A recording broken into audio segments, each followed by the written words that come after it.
We're still months away from getting to the next burst of 2018 flagship phones, but a report from Bloomberg this afternoon says one of the biggest of those phones may come sooner than expected.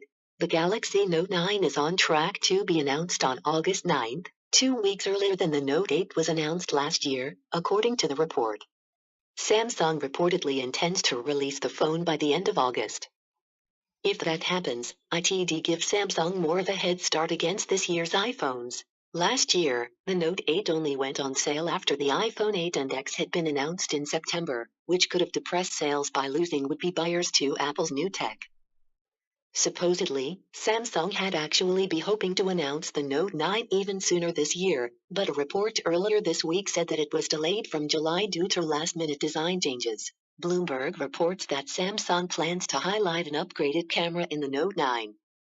That likely means the Note 9 will get the same dual-aperture trick that the Galaxy S9 picked up earlier this year, which was supposed to help the phone better expose for bright environments. The phone is also supposed to come with a new Qualcomm processor, presumably the Snapdragon 845, in some markets, which only makes sense for a 2018 Android flagship. As always with these things, Bloomberg says it was warned that plans could still shift around the announcement date.